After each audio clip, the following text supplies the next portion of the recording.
네, 안녕하십니까. 묵주기도 성월에 대해서 그 의미와 또 우리가 묵주기도 성월을 어떻게 또 살아가야 할지 신앙인으로서 이 부분을 함께 또 이야기하기 위해서 온 기정만 에제키엘 신부입니다. 묵주기도 성월에 가장 의미 있는 성경 구절인 루카복음 1장 46절부터 56절의 말씀을 시작기도로 봉헌하고자 합니다. 특별히 이 노래는 마리아의 노래 혹은 마니피캇이라는 이름으로 우리 교회 안에서 계속해서 기도해줘 왔고 또 노래해줘 온 부분입니다. 성모님과 또 성모님을 이야기할 때 빠뜨릴 수 없는 부분이기 때문에 오늘 시작기도는 이 마리아의 노래 마니피캇으로 함께 바치도록 하겠습니다. 루카복음 1장 46절에서 56절입니다. 성부와 성자와 성령의 이름으로 아멘. 마리아가 말하였다. 내 영혼이 주님을 찬송하고 내 마음이 나의 구원자 하느님 안에서 기뻤더니 그분께서 당신 종의 비천함을 굽어보셨기 때문입니다. 이제부터 과연 모든 세대가 나를 행복하다 하리니 전능하신 분께서 나에게 큰일을 하셨기 때문입니다. 그분의 이름은 거룩하고 그분의 자비는 대대로 당신을 경외하는 이들에게 미칩니다. 그분께서는 당신 발로 권능을 떨치시어 마음속 생각이 교만한 자들을 흩으셨습니다.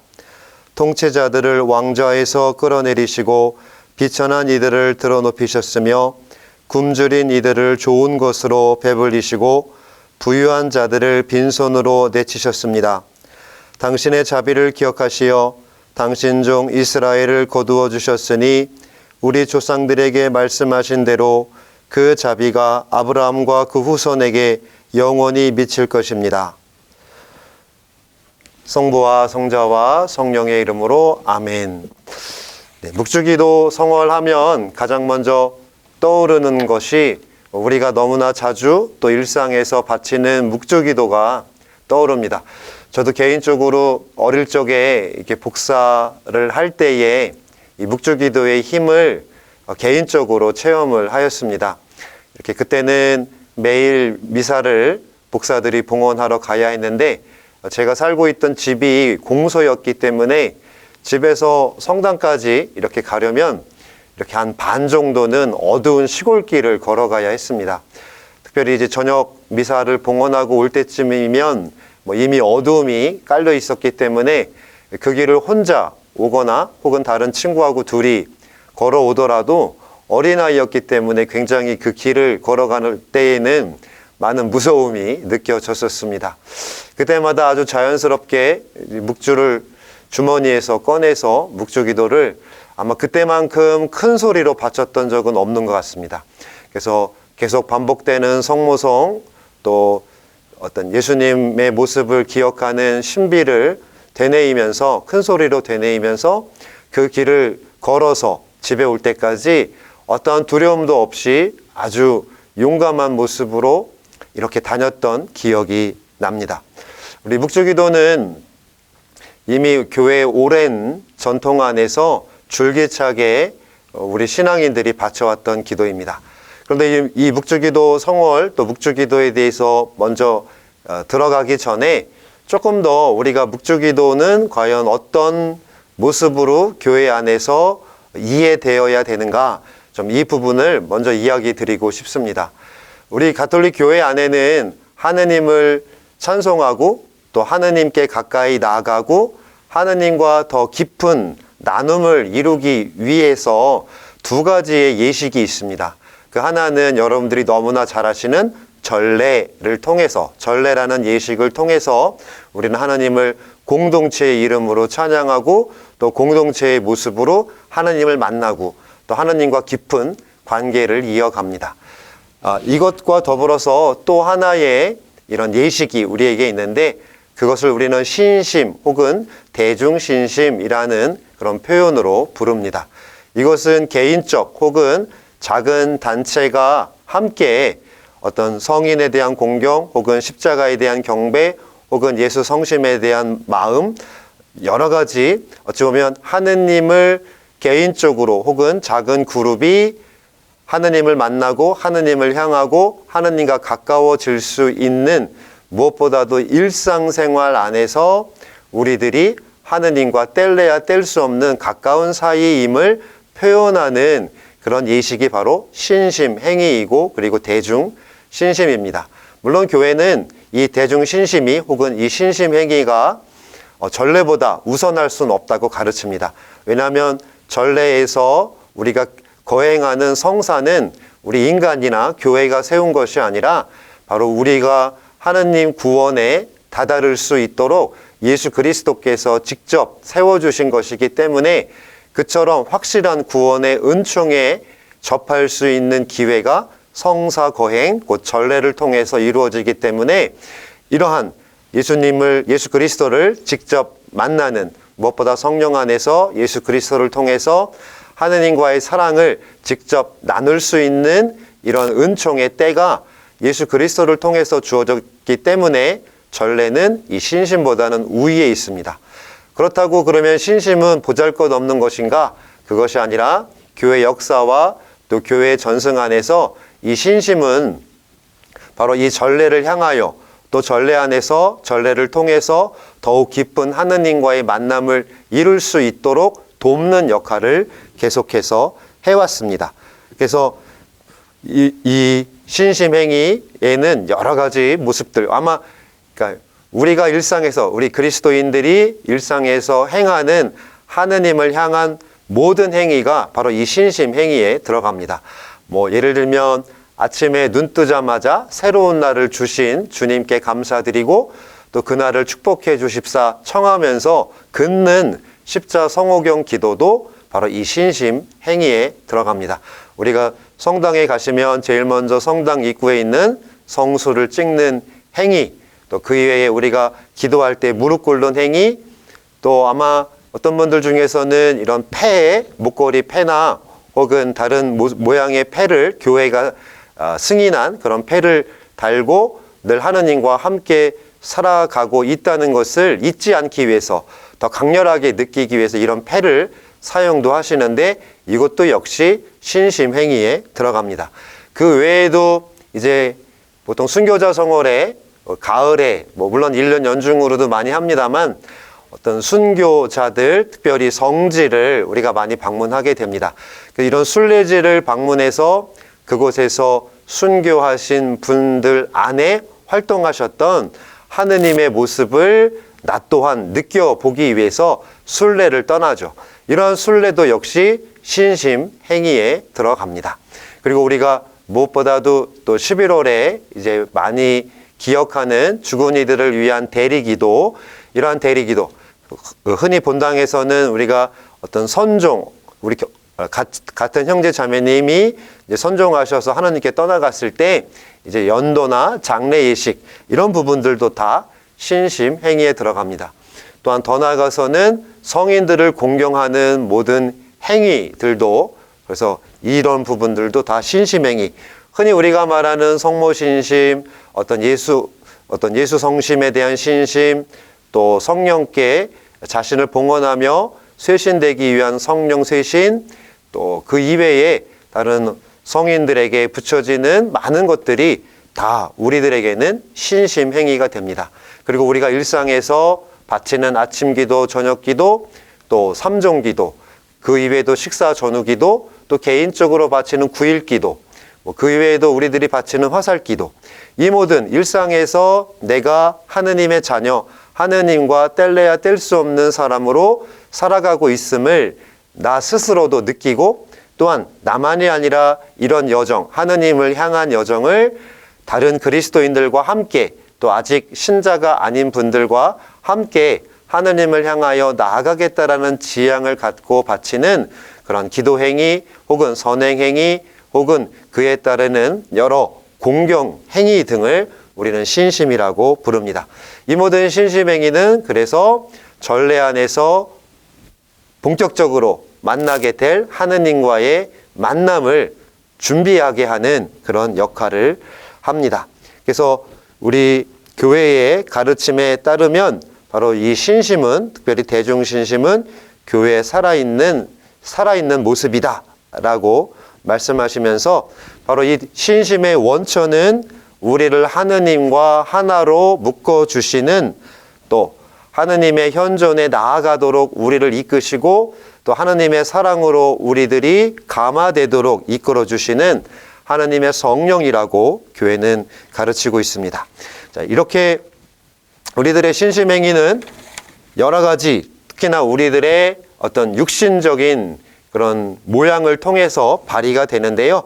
그래서 이런 신심행위에는 몸짓들이 있게 됩니다. 예를 들면 성상이나 또 유해 혹은 성물 등에 입을 맞추거나 또 손을 대는 것, 혹은 순례행위, 혹은 우리들이 좀 한국에서는 많이 볼 수 없습니다만 어떤 성체 행렬, 혹은 그 성인들의 유해를 모시고 하는 행렬, 또 성모님 상이나 혹은 성모님의 성화를 이렇게 모시고서 마을을 행렬하는 이런 행렬, 또 맨발이나 무릎으로 걷는 것, 이런 부분들은 특히나 유럽에 있는 성모 성지에 가면 이런 기도를 바칠 수 있도록, 또 어떤 성지에서는 이런 모습으로 무릎을 꿇고 어느 일정 구간을 이렇게 무릎을 꿇고 무릎으로 기어서 걷는다든가, 혹은 맨발로 걷는다든가, 혹은 무릎을 꿇고 묵주기도를 바친다든가, 또 이 외에도 어떤 장괴, 또 우리 바짝 엎드리는 부복, 그리고 메달이나 또 기장 다는 등 이렇게 우리들의 하느님을 만나고자 하는 그 마음을 담아서 외적인 몸짓으로 신심은, 또 신심행위는 표현되게 됩니다. 물론 이러한 몸짓을 사용하는 것은 우리 전례 때에도 당연히 포함이 되죠. 신심행위만이 아니라 전례행위에서도 이런 몸짓은 우리 몸짓을 통해서, 하지만 그냥 몸만이 움직이는 게 아니라 그냥 입으로만 성가를 부르거나 그냥 손으로만 합장을 하거나 그냥 무릎으로만 장계를 하는 것이 아니라, 그것의 원인은 바로 하느님을 만나고자 하는, 하느님 사랑에 일치하고자 하는, 하느님께 나의 모든 삶을 의탁드리고자 하는 그런 내적인 마음이 담겨져 있어야 합니다. 또한 이런 신심행위를 위해서는 여러 기도소와 또 기도소를 통한 기도문들과 기도문을 통해서도 이런 신심행위가 이루어지는데요. 그래서 신심기도나 또 다른 어떤 우리들이 바치는, 예를 들면 뭐 성월기도도 마찬가지일 것이고, 우리가 어떤 지금 복자 분들이 이처럼 성인 품에 오를 수 있도록 바치는 기도문도 우리 신심행위의 하나인 것입니다. 하지만 이런 신심행위에서 바쳐지는 기도는 사적으로 혹은 본인이 어떤 꿈에서 이렇게 들은 기도문을 바치는 것이 아니라 각 교구의 이제 교구를 이끄시는 중요한 역할을 담당하시는 교구장 주교님의 승인을 받은 기도문만을 사용할 수 있습니다.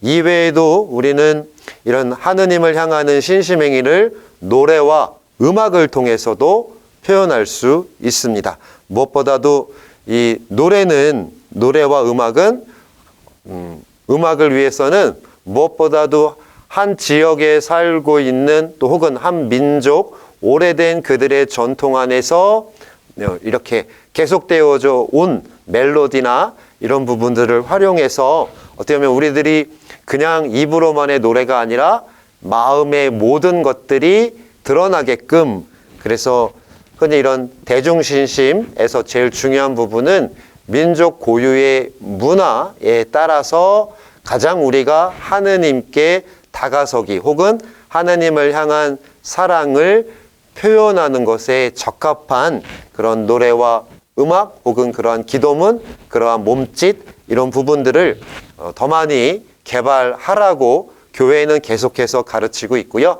특별히 우리 프란시스코 교황님께서도 이러한 민족 고유의 문화에 따라서 그 문화를 복음화하기 위해서 이런 대중신심으로 더 많은 부분들을 개발하고, 또 이런 민족 고유 문화에서 드러나는 아름다운 것, 또 영혼이 담겨 있는 그런 요소들을 이런 신심행위에 잘 반영하라고 그렇게 우리들에게 권고하고 계십니다. 이외에도 이 신심에게는 성상을 이용해서 우리들, 혹은 성화상을 이용해서 통해서 우리들이 하느님께 다가설 수 있는 그런 부분들이 있고요. 그리고 그러면 신심행위를 이루는 장소는 어딘가? 물론 우리가 매일같이 하느님의 예수 그리스도의 현존을 직접 만나고 또 그분의 몸과 피를 우리 양식으로 삼아 그분과 온전히 하나 되는 성당 혹은 순례지 혹은 성지, 이러한 곳들도 신심행위를 이룰 수 있는 곳이긴 하지만 이 외에도 사적인 기도의 장소, 그러니까 집이나 생활 공간, 또 일터, 흔히 우리가 일상생활을 이어가는 모든 장소가 하느님을 만나고 하느님을 향할 수 있는 이런 신심행위를 할 수 있는 장소가 됩니다. 그러면 이런 신심행위를 바치는 시간은 언제인가? 그것은 물론 우리가 단체로, 작은 단체로, 아마 본당에서 빈첸시오 회나 혹은 레지오 마리아와 같은, 아니면 푸른 군대와 같은 그런 성모신심이나 혹은 어느 성인의 그런 모범적인 삶을 따르고자 신심 단체를 이루는 곳들이 있는데요. 이런 단체를 이루는 분들은 정해진 시간에 함께 모여서 기도를 봉헌하고 또 함께 그런 어떤 신심에 따라서 더욱더 하느님을 한 마음으로 섬기려는 노력을 합니다만, 이거 이외에도 개인적으로 바칠 수 있는 기도, 또 개인적으로 드릴 수 있는 어떤 몸짓을 통한 십자 성호경도 그럴 것이고, 이런 모든 것들은 우리의 모든 삶의 시간 안에서 이루어질 수 있다는 겁니다. 자, 그렇다면 결국에 이 대중 신심 혹은 신심 행위는 왜 교회 안에서 전례와 더불어 하나의 예식이 되었는가? 그것은 지금까지 이미 말씀드렸다시피 바로 하느님의 현존, 예수 그리스도의 현존이 가장 분명하게 우리에게 드러나는 성사 그리고 전례에 더 마음을 열어 더 준비된 마음으로 참여할 수 있도록 이끄는 것에도 있습니다만, 이런 모든 것들을 포함해서 신심행위가 교회의 하나의 예식으로 자리 잡은 근본적인 또 하나의 어떤 근본적인 목적은 언제나 우리의 일상 안에서 성령 안에서 예수 그리스도를 통해서 우리가 하느님과 만나고 대화하고 그럼으로써 그분과 친교를 나누는 기회를 갖도록 하는 것이 바로 이 신심행위의 목적이 됩니다. 그래서 어떤 신심행위는 전례와 떨어져 있는 그 어떤 것이 아니라 우리가 전례 안에서 그 안에서 만나게 될 하느님을 더 기쁘게 더 준비된 모습으로 만날 수 있도록, 그리하여 우리가 더욱더 하느님의 사람으로 변화될 수 있도록 일상의 생활 안에서도 늘 함께 하시는 그 하느님을 만날 수 있는 기회를 갖는 것에 바로 신심행위 혹은 대중신심의 목적이 있겠습니다. 이제 우리는 이런 신심, 앞서 살펴본 신심을 통해서 이 신심행위의 대표적인 묵주기도 성월에 대해서 알아보려고 합니다. 이미 다 잘 알고 계시겠지만 성월은 교회가 삶으로 행해온 여러 전통적인 형태의 신심 중에서 특별한 달, 어느 달을 지정해서 예수 그리스도와 성모 마리아 또는 성인께 봉헌하여 특별한 전구와 은총을 청하고 또 그분들의 모범을 따르도록 교회가 정한 달을 성월이라고 이야기합니다. 각 달은 1월부터 12월까지 각 성월이 이렇게 있는데, 하지만 이것은 지역교회가 우리 지역교회 안에서는 이달을 어떤 성월로 지낼 것이다 라고 결정을 하게 됩니다. 우리 한국교회에서는 그래서 6개 달을 성월로 지내는데, 이 10월은 바로 성모님을 통해서 또 성모님과 함께 예수 그리스도를 더 깊이 만나도록, 또 예수 그리스도께 더욱더 친해지도록 우리에게 주어진 하나의 신심으로서의 성월이 바로 묵주기도 성월입니다.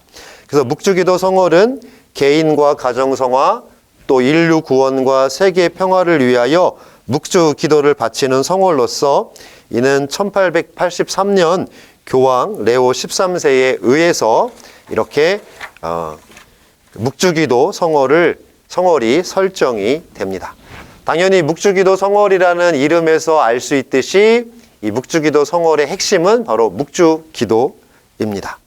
자, 묵주기도는 분명히 성모신심, 즉 성모님의 모범을 담고 성모님이 그 모범을 사는 속에서 그 중심에 있던 예수 그리스도를 성모님을 통해 만나고자 하는 것이죠.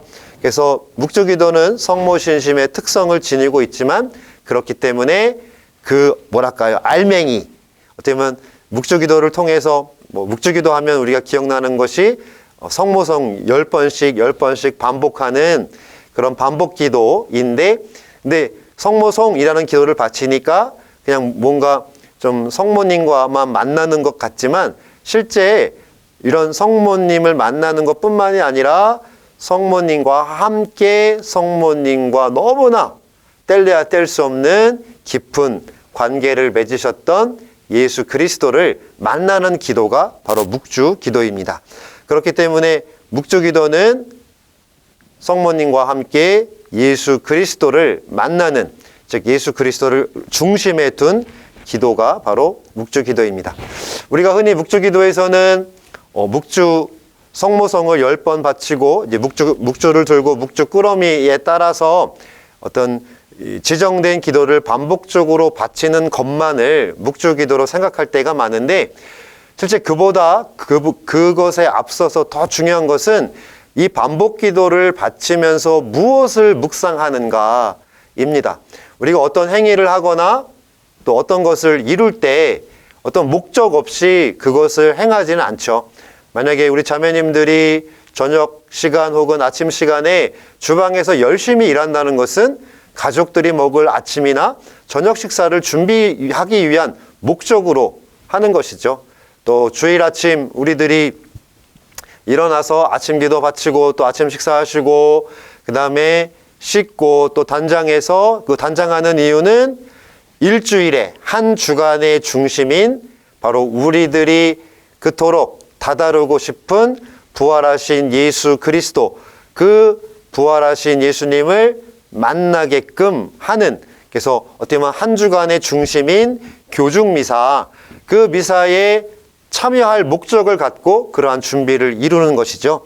이러한 것처럼 묵주기도는 그냥 정해진 기도문을 반복하는 기도가 아니라 이 반복 안에서 무언가 묵상해야 할 것이 있는데 우리는 그것을 환희, 영광, 고통, 빛의 신비, 즉 신비를 묵상하는데, 이 네 가지 신비는 그냥 교회가 그냥 이렇게 만들어 놓은 것이 아니라 이 모든 것들은 복음, 곧 예수 그리스도께서 이루신 우리의 구원을 위한 그분의 여정, 또 그분의 가르침, 또 그분의 삶, 이 삶을 담고 있는, 그래서 묵주기도에서 우리가 행하는 이 신비는 바로 우리가 살아야 할 복음의 요약이다, 이렇게 말할 수 있습니다.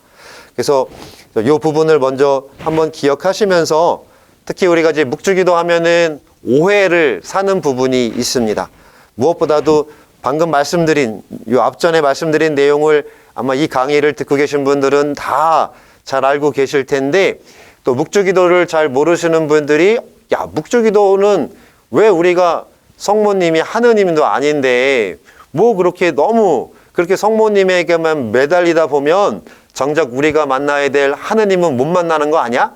그래서 마치 묵주기도가 성모 신심을 위해서 너무 지나치게 바치기 때문에 오히려 묵주기도만을 바치다 보면 우리가 참으로 만나야 할 예수 그리스도로부터 멀어진다, 그럴 수 있지 않은가, 이런 부분을 지적하는데요.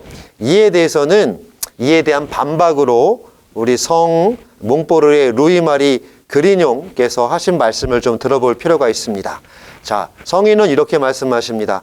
비난만 하는 이들은 언제든 볼 수 있다. 이단자들, 불경건한 이들, 교만한 이들, 속된 사람들은 성모성과 묵주를 싫어하고 무시한다. 이단자들은 여전히 주님의 기도를 배우고 암송하지만 성모성과 묵주기도는 혐오한다. 뱀은 뱀은 지니고 다닐지언정 묵주는 지니려고 하지 않는다. 교만한 이들은 가톨릭이라 할지라도 자기들 아버지 루치페를 따라가면서 성모성을 폄하하고 관심 없어하며 묵주기도는 어리석은 여자들에게나 어울리고 무식하고 못 배운 이들이나 바치는 기도라고 여긴다. 하지만 그 반대이다. 선택된 이들은 성모성을 사랑하고 음미하고 즐겨 기도한다는 사실을 우리는 경험으로 알고 있다. 하느님께 더욱 가까이 속한 이들이 이 기도를 더욱더 사랑하는 것이다. 그래서 묵주기도가 결코 성모님만을 생각하는 기도가 아니라, 성모님만을 향한 기도가 아니라 성모님과 함께 예수 그리스도를 만나는 아름다운 기도, 복음의 기도라는 것이죠. 또 한 가지 묵주기도에 대해서 오해하거나 혹은 묵주기도를 폄하하는 것 중에 하나는 너무 단순한 기도다. 마치 우리들이 뭔가 높은 경지에 이렇게 다다랐다 생각하면 뭐 기술도 굉장히 뭐 고난도의 기술을 할 수 있어야 하고, 또 어느 정도 내가 신앙이 깊었다고 생각한다면 막 어떤 영적 도서들 중에서도 어려운 책들, 막 정말 관상의 경지에 너무나 올랐던 우리들이 흔히 말하는 영성의 대가들이 쓰신 그런 책들을 아주 술술술 읽어내야 된다. 뭐 이렇게 어떻게 보면은 좀 더 복잡해지고 좀 더 난이도가 높은 뭐 그런 기도나 그런 기도를 해야만 마치 우리가 더 성화된 사람, 더 거룩한 사람, 혹은 뭐 더 신앙이 깊은 사람으로 그렇게 착각할 때가 많죠. 하지만 분명 신앙은 하느님 안에 어린 자녀, 하느님에게만 철저히 의탁하는 갓난아이가 되어가는 것이 신앙의 여정인 것이죠. 예수님께서 우리가 복음에서 만나듯 어린이들, 또 어린이와 같이 되어라 라는 그 말씀에서 알 수 있는 것은 바로 어린이가 자신의 부모에게 온전히 모든 것을, 심지어 자신의 생명까지도 다 내어 맡기는 것처럼 바로 하느님께 이 어린아이와 같은 모습으로 다 내어 맡기는 그런 갓난아이의 모습이 바로 우리 신앙인이 살아가야 할, 또 우리 신앙인이 다다라야 할, 또 거듭나야 할 그런 참다운 모습이죠. 그래서 그런 반면 이 묵주기도는 너무 단순합니다. 물론 처음 예비신자이신 분들이 묵주기도를 배울 때에는 좀 복잡하죠. 성호경으로 시작해서 사도신경이나 혹은 니케아 콘스탄티노폴리스 신경을 바쳐야 되고, 그 다음에 주님의 기도 1번, 성모성 3번, 뭐 그 다음에 구원을 비는 기도, 그 다음에 또 이렇게 어떻게 보면 신비, 각 5단으로 되어 있는 5개의 신비로 이루어진 환희, 영광, 빛, 또 고통의 신비를 외우는 것도 굉장히 힘들긴 합니다만, 굉장히 익숙해지면 굉장히 우리들 또 이렇게 묵주라는 도구가 있기 때문에 우리는 쉽게 이렇게 하게 됩니다. 그래서 어떤 사람들은 너무 이런 정말 단순한 기도, 그래서 좀 수준 낮은 기도다, 이래서 좀 묵주기도를 멀리하거나 아주 하찮은 것으로, 또 별 의미 없는 것으로 이렇게 폄하하는 경우도 있습니다. 그러나 묵주기도는 내용은 비슷하고 내용은 비슷한 것을 반복하지만, 이것은 하느님께 대한, 성모님처럼 하느님께 대한 끊임없는 사랑의 표현을 이루는, 그래서 어떻게 보면 하느님께 향하고자 하는, 하느님과 하나 되고자 하는 그 사랑을 쏟아붓는 끊임없는 구애인 것이죠. 아마 우리들이 사랑하는 사람, 뭐 남편, 아내, 혹은 부모님, 그리고 자녀들 보면 이렇게 보고, 그 사랑의 마음이 클 때, 또 당연히 사랑하는 마음이 있을 때, 그 사랑하는 사람은 자꾸만 보고 싶고, 자꾸만 또 이렇게 다가서고 싶고, 자꾸만 이렇게 만나고 싶은 거죠.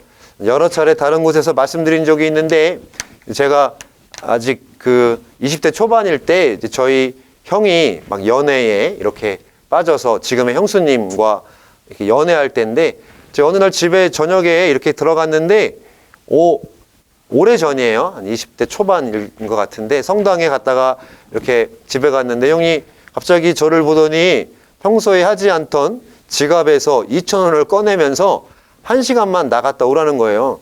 왜 그런가 봤더니 이제 좀 전까지 데이트하고 들어와서 이제 연애하고 있는 그 사랑하는 사람과 전화 통화를 하고 있었던 겁니다.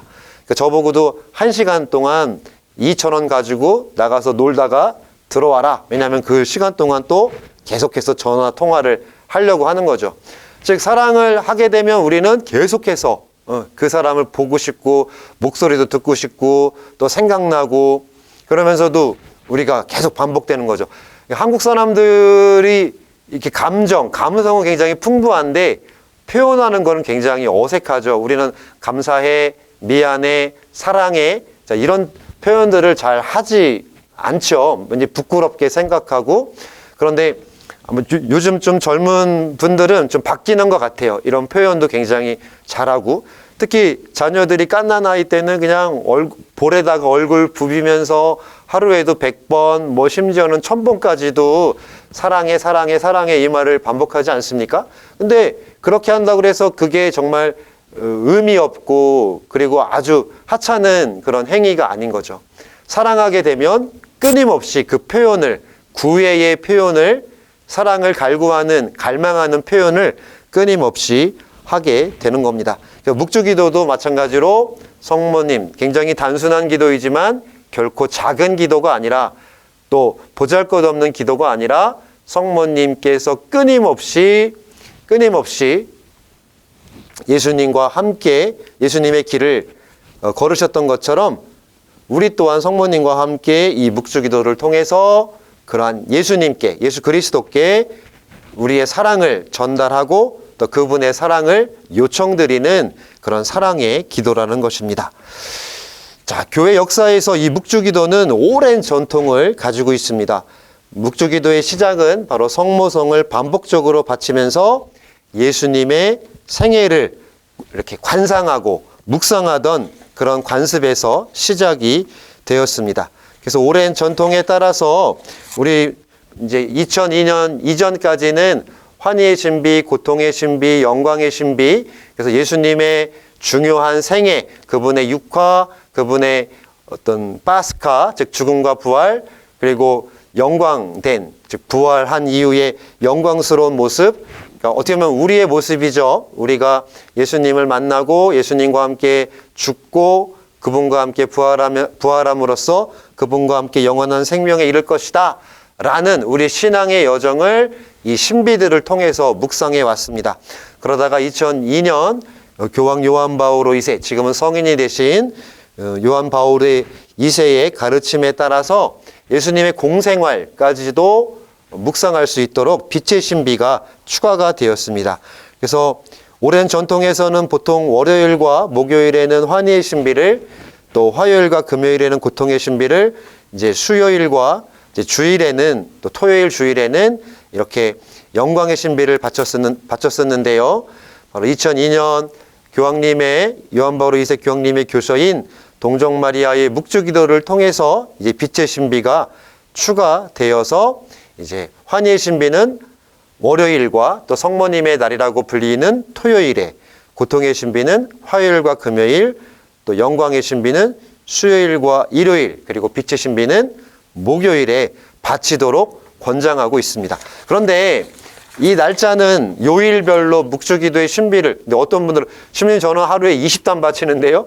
상관없습니다. 환희의 신비부터 빛의 신비, 고통의 신비, 영광의 신비를 다 묵상하시는 건 상관이 없어요. 하지만 요일별로 이런 신비를 정해놓은 것은 그 요일의 분위기, 그 요일이 가지고 있는 분위기. 아까도 말씀드렸지만 예를 들면 토요일에 환희의 신비를 바치는 것은 환희의 신비 안에 성모님의 모습이 잘 등장하죠. 또 교회는 오랜 전승 속에서 토요일을 어떤 성모님의 모습, 그 예수님을 맞이하는 그 단계에 있는 성모님을 특별히 기억하는 날로 이렇게 살아왔습니다. 그래서 아마 잘 본당별로 거의 모든 본당에서 하실 텐데 첫 토요일, 매달의 첫 토요일을 어떤 토요 성모 신신 미사로 봉헌하는 본당들이 많을 것입니다. 그러니까 토요일은 어떻게 보면 성모님을 이렇게 바쳐지고 또 성모님을 기억하는 날. 그래서 어떻게 요일을 좀 정해서 이렇게 그 신비를 묵상하라 한 것은 요일의 분위기에 따르는 것이고요. 더 중요한 것은 이 신비는 꼭 이 요일에는 이 신비만 바쳐라 이런 의미가 아니라 전례 시기에 따라서도 얼마든지. 왜냐하면 아까도 말씀드렸지만 우리의 신심행위는 무엇을 향하는 것이다? 전례 안에서 예수 그리스도를 더 깊이, 더 뜨겁게 만나는 준비, 마음의 준비를 하는 것이 바로 이 신심, 그리고 그 중에 하나인 묵주기도이기 때문에, 그래서 그 전례 시기에 따라서, 예를 들면 사순 시기 혹은 부활 시기, 또 그날 어떤 축일 이런 것에 따라서 얼마든지 신비는 선택하실 수 있습니다. 자, 이런 내용들을 보면서 이제 묵주기도에 대해서 아주 강조했던 요한 바울 의세 교황님 말고 또 다른 교황님이 계세요. 바오로 6세 교황님이신데, 이 바오로 6세 교황님은 묵주기도를 무엇이라고 가르쳤는가? 바로 묵주기도는 무엇보다도 성경, 복음에 근거한 그런 기도이다라고 말씀하셨고요. 또한 복음을 근거로 하기 때문에 묵주기도는 구원 역사의 중요한 사건들, 우리가 다 기념하는, 아까도 말씀드린 환희의 신비는 예수님의 육화 사건, 또 빛의 신비는 하느님 나라의 모습을, 실제 하느님 나라가 이 세상에 예수님과 함께 이루어지고 있음을 드러내는 예수님 공생활의 중요한 사건들, 또 고통의 신비는 우리가 하느님과 하느님의 자녀가 될 수 있도록 구원을 이루신 예수님의 십자가상의 신비를, 영광의 신비는 또한 주님과 함께, 그리스도와 함께 죽음으로써 우리 또한 영원히 그분과 하나 되어 살 것이다라는 그 모습을 묵상하는 어떤 영광된 부활의 사건들, 또 부활 이후의 사건들을 묵상하게 됩니다.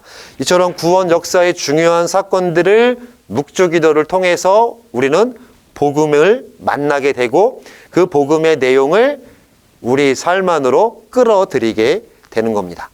또한 묵주기도는 성모님과 함께 바치는 기도이지만 당연히 그 중심은 그리스도를 만나는 것이다. 네. 이런 내용들을 보면서 다음은 좀 더 묵주기도의 내용에 대해서, 묵주기도의 순서를 좀 한번 좀 보면 좋겠습니다. 흔히 우리가 묵주기도 바치는 순서는 너무나 잘 알고 계시지만 좀 더 묵주기도에서 좀 더 첨가되거나 또 묵주기도를 더 의미 있게, 여기서 의미 있다는 표현은 다른 것이 아니라 많이 바친다가 아니라 적게 바치더라도 묵주기도를 통해서 성모님의 마음을 느끼고 또 성모님과 함께 성모님이 가리키고 있는 예수 그리스도를 더 깊이 만나기 위해서 묵주기도의 내용을 좀 보도록 하겠습니다. 자, 묵주기도는 바로 성모님의 마음처럼 하느님이 자신의 생애의 전부임을 깨달아가는 여정입니다. 그래서 묵주기도에서 각 신비를 묵상하고 또 성모성을 10번 반복 기도를 바치면서 우리는 무엇보다도 바로 예수님을 담고 예수님의 신비를 묵상하면서 예수님께 동화되어가는 기도가 바로 묵주기도입니다. 자, 그런 면에서 좀 우리가 묵주기도의 순서를 다시 한번 볼 필요가 있는데요. 묵주기도 사실 이렇게 누구나 너무나 잘 알고 계신데, 당연히 묵주기도의 순서는 성호경으로 시작합니다. 성호경을 하고 나서 또 우리는 잘 하지 않지만 보통 아까도 말씀드렸지만 신심행위에 여러 몸짓이 있는데 이렇게 어떤 친구라고 그러죠. 저도 어릴 적에 이렇게 제 출신 본당은 이제 제가 어릴 때는 이제 복자셨는데 성 김대건 안드레아를 주보로 모셨었어요. 1984년 시성되신 이후에는 이제 성 김대건 안드레아이신데, 그래서 어릴 적 기억에 이런 신심행위 중에 이렇게 성인의 유해를 모시고 본당이 있는 곳에 이 거리를 행렬했던 기억도 있고요. 또 어떤 순교자를 기념하는 특별한 날에는 성인의 유해에 직접 친구하는 그런 그렇게 했던 기억도 나는데 좀 요즘에는 그렇게 우리들이 좀 한국교회 신자들은 좀 친구, 그러니까 쉽게 말하면 뽀뽀죠. 이제 뽀뽀를 하는 거를 좀 이렇게 좀 남사스럽게 생각하는 경우가 있는데, 그래서 이렇게 우리가 뭐 이스라엘 예수님의 어떤 흔적을 만날 수 있고 예수님의 모습을 기억해낼 수 있는 성지에 가거나 혹은 중요한 성물을 만지거나 혹은 중요한 성화를 볼 때에 좀 이렇게 손을 대고 직접 입으로 친구하기 힘들면 손을 그곳에 댄 다음에 성호경을 그으면서 내 입에 가져다 대는 행위, 이거는 그 성화나 혹은 그 성지에서의 중요한 것, 그것에 이렇게 그 뜻, 이 안에 담겨 있는 하느님이 나를 사랑한다는 거, 그 하나님의 사랑을 내가 받아들인다라는 그런 제 몸짓인 거죠. 저도 기억이 나는 게 그 신학생 때 기회가 되어서 이스라엘 성지 순례를 간 적이 있는데 가장 오랜 시간 머물렀던 곳은 물론 예수님이 돌아가신 자리지만 그 다음으로 가장 오래 머물렀던 것이 그 올리브 동산.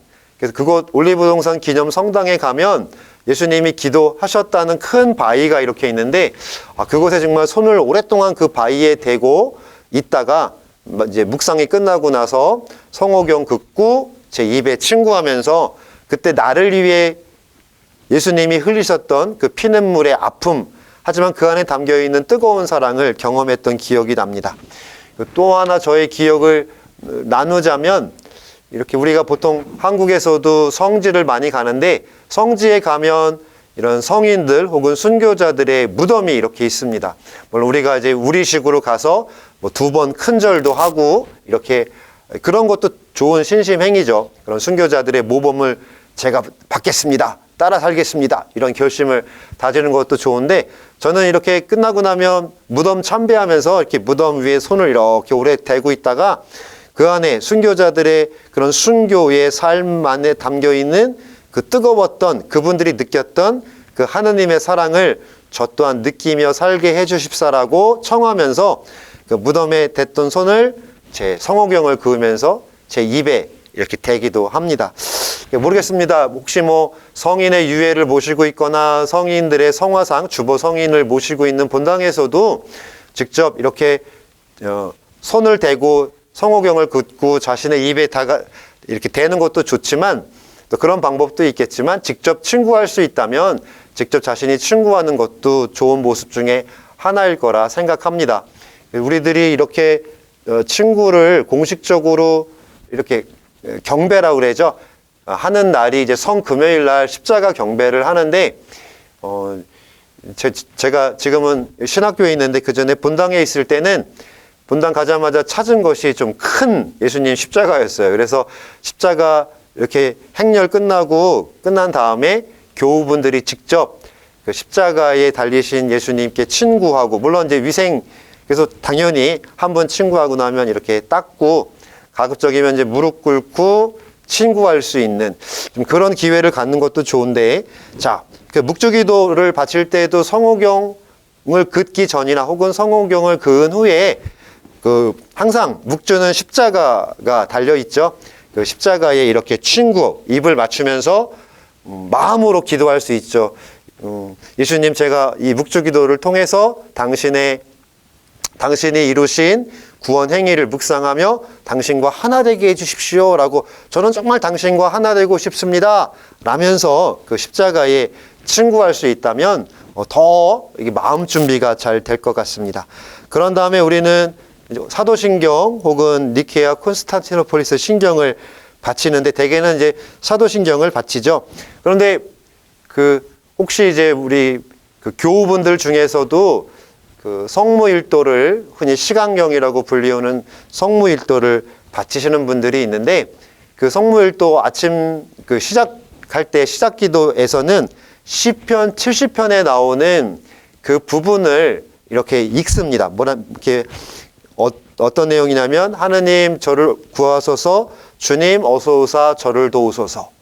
이걸 이제 성무일도 할 때 시작기도를 하는데, 물론 한국에서는 그렇게 그렇게 널리 퍼지지 않았지만, 또 교회 오랜 어느 지역에서는 이처럼 사도신경을 바치거나 혹은 사도신경을 바치면서 동시에 이렇게 하느님 저를 구하소서, 주님 어서 오사 저를 도우소서라는 그렇게 하느님께 나를 의탁하는 이런 짧은 기도를 또 시작 기도로도 바치기도 합니다. 이거는 꼭 하라는 말씀은 아니에요. 하지만 마음의 준비를 위해서 아까도 말씀드린 십자가의 친구 혹은 하느님 저를 구하소서, 주님 어서 오사 저를 도우소서 이런 시편 70편의 기도를 함께 또 바치고 시작한다면 그 다음에 주님의 기도로 넘어간다면 아마 더욱더 이렇게 우리들이 어떤 묵주기도가 가지고 있는 성모님과 함께 성모님의 학교에서 예수 그리스도를 만나고 예수 그리스도께 동화될 수 있는 그런 은총을 체험할 수 있기 때문에 이러한 십자가에 대한 친구와 그리고 하느님 저를 구하소서, 주님 어서 오사 저를 도우소서라는 이 시편 기도문을 한번 외워보는 것도 좋을 것 같습니다. 그 다음에 우리는 주님의 기도 한 번을 바치고 당연히 주님의 기도는 아버지 하느님을 향한 거죠. 아버지 하느님께 나를 봉헌하는 기도, 그리고 성모성 3번을 바칩니다. 자, 성모성은 흔히 성모님의 기도로도 이렇게 우리가 성모님의 기도로 알려져 있지만 분명히 그 안에 성모님만이 아니라 성모님께서 이르신, 즉 예수님과 하나 되시고 또 예수님의 십자가와 부활의 길의 여정을 함께 하신 복되신 여인이시니 우리 또한 그렇게 성모님을 닮아 예수님의 여정을, 예수님의 십자가의 죽음과 부활, 즉 파스카의 삶을 살아갈 수 있도록 그렇게 저희를 위해서 전구해 달라고. 결국에 성모성의 중심도 성모님의 기도이지만 또 성모님께 드리는 기도이지만 그 중심 내용은 당연히 성모님과 성모님께서 일치하셨던 예수 그리스도께 있다는 겁니다. 그래서 성모성을 바치는 것도 그냥 성모님만 기억하는 것이 아니라 바로 성모성 기도문을 통해서 그 안에 성모님이 일치하여 계시는 예수 그리스도를 만나는 것이다. 그 다음 성모성 3번 이후에 영광송을 바칩니다. 영광송을 바치고 나서 이제 조금 교우분들이 헷갈려 하시는 게 이 영광송 다음에 구원을 비는 기도, 즉 예수님 저희 죄를 용서하시며 저희를 지옥불에서 구하시고 연옥 영혼을 돌보시며 가장 버림받은 영혼을 돌보소서라는 이 구원을 비는 기도를 꼭 해야 합니까? 하지 말아야 합니까? 자, 신심은 물론 정해진 틀이 어느 정도 있기는 하지만 예를 들면 어떤 분들은 순교 성지에 가서 뭐 순교자 무덤 앞에서 2번 절하는 분도 있고 어떤 분은 또 어떻게 순교자 신심을 키울 수 있죠? 당연히 또 무릎을 꿇고 오랫동안 묵상하고 기도하는 것으로 혹은 이렇게 순교자의 무덤 주위에 좀 머물면서 그렇게 하는 분도 있을 것이고 또 순교자 무덤 앞에서 순교자 성월에 바치는 기도 혹은 어떤 성인 호칭 기도, 우리 103위 성인 호칭 기도를 바치는 분도 있고 추모성을 바치는 분도 있고 또 그 앞에서 묵주 기도를 바치는 분도 있고 그러니까 어떻게 보면 신심행위는 딱 정해진 틀보다는 굉장히 좀 자유로운 부분이 있습니다. 그리고 이 구원을 비는 기도는 파티마의 성모님 발현에서 우리에게 전해진 그 기도문으로서 그래서 이 기도문은 어떤 해도 되고 안 해도 되고 뭐 이런 선택의 여지보다는 하면 좋은 기도인 거죠. 특별히 이 구원을 비는 기도는 바로 묵주기도, 즉 예수님과 하나 되고자 하는 나만의 구원을 위한 것이 아니라 내가 바치는 이 기도가 누구를 위한, 특별히 연옥 영혼을 위한 그런 기도가 될 수 있도록 그들에게 그들이 받아야 할 정화, 그들이 받아야 할 보석, 그것을 대신하는 작은 하나의 대리 기도가 될 수 있게끔 하나님 받아주십시오 라고 청하는 기도이기 때문에 이렇게 성모성 3번 영광성 바친 다음에 구원을 비는 기도는 또 말씀드리지만 안 하셔도 돼요. 하지만 이 기도가 지역에 따라서 관습에 따라서 행해져 왔고 우리 한국교회에서도 이 기도가 가톨릭 기도서에도 들어가져 있고요. 또 이 기도문을 또 바치는 것을 권장한다. 그러니까 뭐 하지 말라고 그랬어 이렇게 말씀하시지 마시고, 이 구원을 비는 기도, 묵주기도가 어떤 예수님의 구원을 기리기 때문에 연옥 영혼을 위해서 이 기도를 바치는 것은 너무 좋은 어떤 대리 기도의 한 방법이 될 수 있겠죠.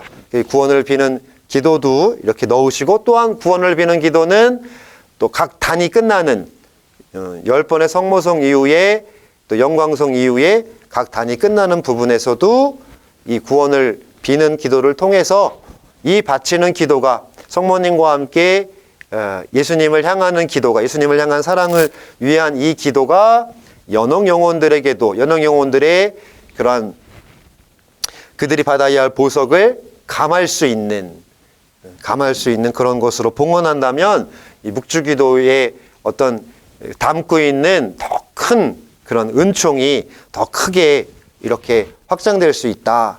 그 다음 이제 중요한 것이 바로 신비의 묵상입니다. 자, 신비 묵상은 아까 말씀드린 대로 우리가 환희, 또 고통, 빛의 신비, 영광의 신비인데, 무엇보다도 요한 바울 2세 교황님께서는 물론 그 개인적으로 어디 산책을 하거나 혹은 차 안에서 바치거나 이렇게 좀 어떤 뭘 움직이면서 바칠 때는 어쩔 수 없지만, 가정에서 가족들과 함께 바친다든가 혹은 뭐 구역이나 반공동체에서 함께 묵주기도를 바칠 때에는 이 각 신비를 이렇게 그러니까 예를 들면 환희의 신비 제1단 마리아께서 예수님을 잉태하심을 묵상합시다 하고 나서, 가능하다면 이와 연관되는 복음을 낭독하는 게 굉장히 좋다. 왜냐하면 요 한마디, 마리아께서 예수님을 잉태하심을 묵상합시다, 마리아께서 예수님 잉태하심, 이게 핵심이긴 하지만 이와 연관되어져 있는 복음을 낭독함으로써 조금 더 이 신비 안에, 이 신비를 깊이 묵상할 수 있기 때문입니다. 그래서 환희의 신비 1단은 루카복음 1장 26절부터 38절을 낭독하는 게 굉장히 도움이 되고요. 또 환희의 신비 2단 마리아께서 엘리사벳을 찾아보심을 묵상합시다. 이 부분은 루카복음 1장 39절에서 56절, 그리고 환희의 신비 3단 마리아께서 예수님 낳으심을 묵상합시다는 마테오복음 1장 18절에서 25절 혹은 루카복음 2장 1절에서 10절을 이렇게 봉독하는 것이 좋겠습니다. 또 환희의 신비 4단 루카복음 2장 34절에서 35절, 또 환희의 신비 5단은 루카복음 2장 41절에서 51절을 낭독하는 것이, 빛의 신비 1단 예수님의 세례받으심 마테오복음 3장 13절에서 17절, 또 빛의 신비 2단은 요한복음 2장 1절에서 11절, 그리고 빛의 신비 3단은 마테오복음 4장 12에서 17절 혹은 마르코복음 1장 14절에서 15절, 자, 루카복음 4장 14절에서 15절, 그리고 빛의 신비 4단은 마테오복음 17장 1절에서 8절, 마르코 9장 2절에서 8절 혹은 루카복음 9장 28절에서 36절을 봉독한다. 또 빛의 신비 5단은 좀 많은데요. 마테오복음 26장 17에서 30절, 마르코복음 14장 12에서 26절, 또 루카복음 22장 7절에서 20절 혹은 요한복음 13장 26절에서 30절, 또 코린토 1서 11장 23에서 25절을 봉독하시는 게 좋겠습니다. 고통의 신비 1단은 마테오복음 26장 36에서 46, 마르코복음 14장 32에서 42 혹은 루카복음 22장 39에서 46. 또 고통의 신비 2단은 요한복음 19장 1절에서 3절. 또 고통의 신비 3단은 마테오복음 27장 27에서 31, 마르코복음 15장 16에서 20, 또 요한복음 19에서 2장 3절 중에서 봉독하시면 좋겠습니다. 고통의 신비 4단은 마테오복음 27장 32에서 34, 또 마르코복음 15장 21에서 23, 루카복음 23장 26에서 31절, 또 또 요한복음 19장 17절을 봉독하셔도 좋겠습니다.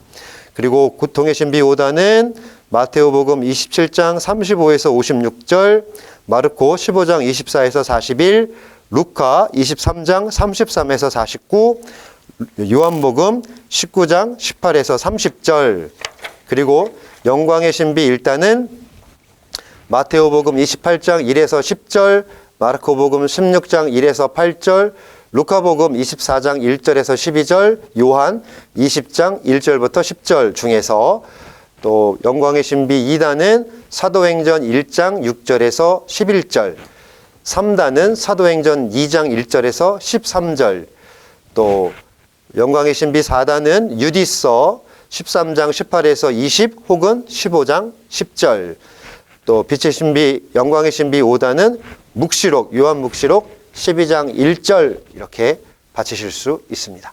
자, 이렇게 5단을 다 바치시고 나서 마침 마지막 영광송 또 구원을 비는 기도를 바친 다음에 우리는 그에 이어서 마침하는 기도로 바칠 수 있는 또 권장하는 기도는 교황님의 지향에 따라 주모성을 바칠 수 있습니다. 우리 잘 하지 않는 건데 잘 모르시는 분들은 교황님이 1년 12달 매달에 우리 전 세계에 있는 가톨릭 신자 여러분, 우리 이번 달에는 특별히 이 지향을 가지고 함께 기도하고 선행을 바칩시다.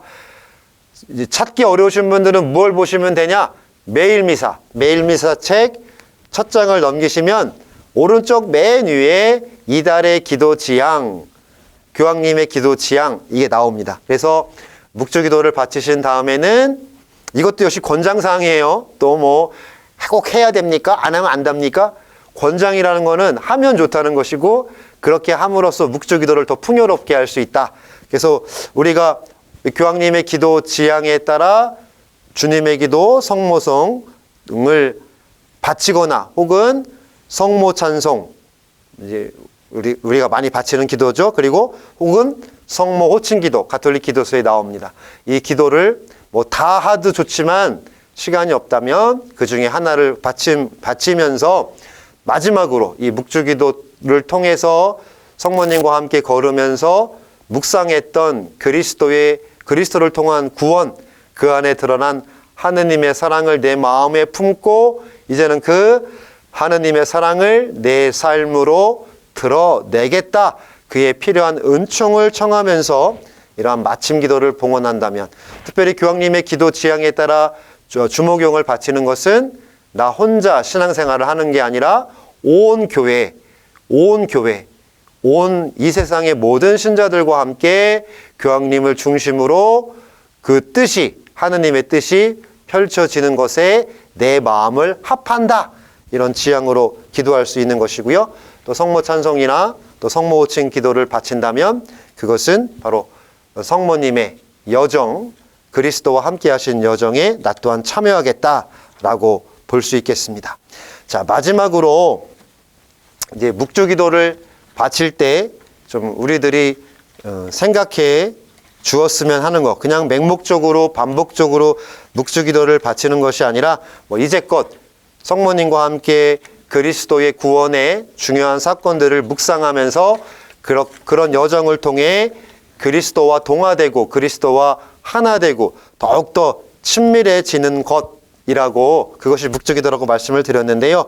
무엇보다도 이 묵주기도를 바치면서 그냥 반복적이 아니라 좀 더 지향을 두었으면 좋겠습니다. 근데 이 지향은 저만의 지향이 아니라 교황님께서도 말씀하신 그런 지향입니다. 그래서 묵주기도는 우리를 하느님께 묶어주는 아름다운 사슬, 그것이 바로 복되신 동정 마리아의 묵주기도이다 라고 말씀하신 교황님은 무엇보다도 오늘날을 살아가는 우리 교회가 묵주기도를 통해서 더욱더 하느님의 도우심, 하느님의 은총에 의탁하자고 말씀하십니다. 그러면서 묵주기도를 통해서 무엇보다도 평화를 위해서 기도하도록 권고하고 계십니다. 바로 묵주기도는 나와 성모님과 그리스도를 하느님의 사랑 안에 묶어주는 아름다운 끈, 아름다운 사슬이죠. 이 기도는 결국에 아직 뭐 내 마음의 평화, 내 삶의 평화도 중요하겠지만 이 땅에, 특히 이 세상에 평화의 모습이 아닌 곳에서 고통받고 살아가는 이들, 그리고 자신의 죄 아니면 타인의 탓으로 인해서 그 죄로 인해 하느님과 분리되어 살아가는 고통받는 이들을 위한 평화, 이런 모든 것들, 이처럼 세계 평화, 세계 안에 널려져 있는 고통스럽고 아픈 또 힘겨운 상황 속에 있는 그 모든 것들이 이 묵주기도를 통해서 하느님께서 그 속에 자비를 베푸시고 평화를 이끌어 주시도록 바로 세계 평화를 위한 지향이 묵주기도의 중요한 지향이 될 수 있습니다. 그래서 묵주기도의 지향은 단순히 나에게 당장 필요한, 우리 가족에게 필요한, 지금 내 마음에 필요한 그런 부분은 이미 묵주기도를 바치고자 하는 그의 마음에, 그의 삶에 필요한 모든 것들은 하느님이 이미 다 알고 계세요. 오히려 이 기도가 나 자신, 어떤 나에게 필요한 이런 작은 것이 아니라 정말 하느님이 원하시고 성모님이 바라시는 세계 평화를 위해 저는 이 기도를 봉헌합니다 라는 마음. 그래서 세계 평화를 위한 지향을 함께하면 좋겠고요. 또 한 가지는 잊지 말아야 할 것은 이 묵주기도는 무엇보다도 가정기도로서 권장을 합니다. 묵주기도는 되게 개인적으로들 많이 바치시잖아요. 또 요즘에 뭐 이렇게 묵주반지, 또 묵주팔찌 여러 형태로서 더 손쉽게 묵주기도에 접할 수 있도록 이렇게 보급이 되고 있는데, 그러다 보니까 자꾸 묵주기도가 개인 신심기도로 바쳐지는 것은 또 이렇게 활발해지는데, 사실 묵주기도는 우리들 우리 선조, 한국 선조분들의 모습에서도 많은 경우 공동으로, 또 어떤 것보다도 우리가 하느님 안에 그리스도와 함께 살아갈 수 있는 그런 은총을 청하면서 가족이 가정 안에서 바쳤던 기도입니다. 저도 들은 이야기지만 구교 신자이신 어떤 분께서 말씀하실 때 어릴 적에는 이렇게 가정에서 저녁에 아이들은 열심히 낮에 뛰어놀고 공부하고 그럼 일찍 자잖아요. 그런데 가정에서 함께 묵주기도를 다 끝까지 바치지 못하면 뭐 잠을 못 자게 했다. 이제 저는 좀 오늘날 그렇게 했다가는 또 자녀 아동 뭐라 그래, 학대라고 말할 수 있나요? 그렇게 될지 모르겠지만 저는 가정에서 이 기도를 바쳐야 한다. 교황님께서도 한때 그리스도인 가정들은 특별히 이 묵주기도를 소중하게 여기며 가족들의 화합을 도모하였다.